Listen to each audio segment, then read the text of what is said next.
Guys, Ryan from Husky Moving here, Arlington, Massachusetts, serving the greater Boston area. We are a full-service commercial and residential moving company. We do handyman jobs. I just did a power washing job. We do artwork mounting, picture mounting, odd jobs.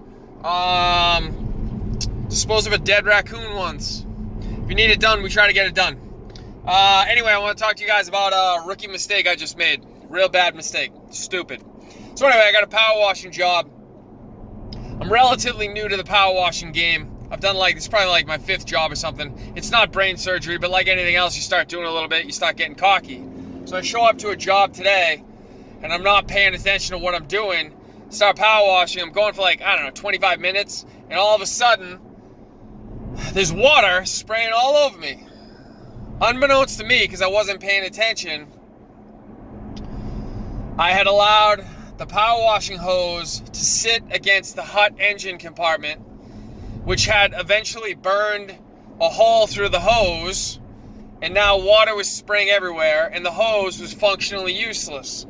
Like a moron, I shut down the power washing machine and tried to wrap tape around it to see if that would fix. And in my head, obviously I've done this before, I know it's not going to fix it, but I had to try because I'm a moron. So I tried it, and sure enough, that didn't work. It blew a hole through the tape right away, obviously. And so then I was like, God damn it. So I had to stop the entire process, tell the customer, who thankfully was a friend of mine, but whatever, tell the customer. I had to stop. I had to go over to Lowe's. Wound up taking 45 minutes. I had to go to Lowe's, get 2 new hoses. Cost me $110 or something like that, which isn't a big deal. Although it is pretty stupid. I just cost myself, half of that because I bought 2 hoses. So $55 I cost myself by not paying attention to what I was doing. And then also cost 45 minutes worth of time, which is not a big deal. The customer's not paying for it. Obviously, I'm eating that time. But it was just a mistake that didn't have to happen. I wasn't paying attention to what I was doing.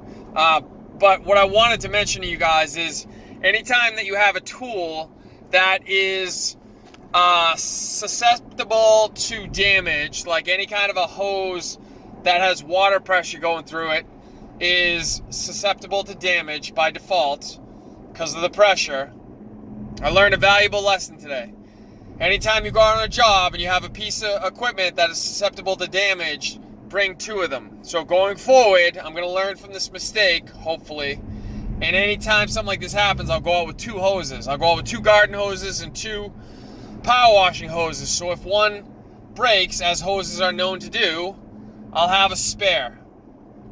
So anyway, guys, learn from my mistakes. If your machinery is anything that's prone to damage, bring out multiples of them. You look more professional. Had I had an extra one today, I could have swapped it out, been done in, maybe 3 minutes swapping it out.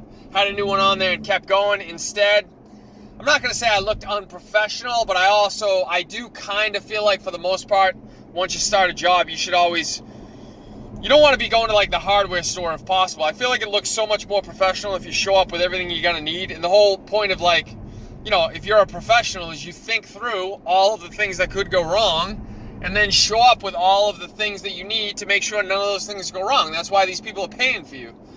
If they wanted to pay for a half-ass effort, they wouldn't be paying big bucks. They want to pay for a great effort, which is why they're paying big bucks, and that's why you got to do these things that I didn't do today. So anyway, learn from my mistakes, guys. If you want to get a hold of me, email address is on the back end of the video, as is the website. Thanks for listening.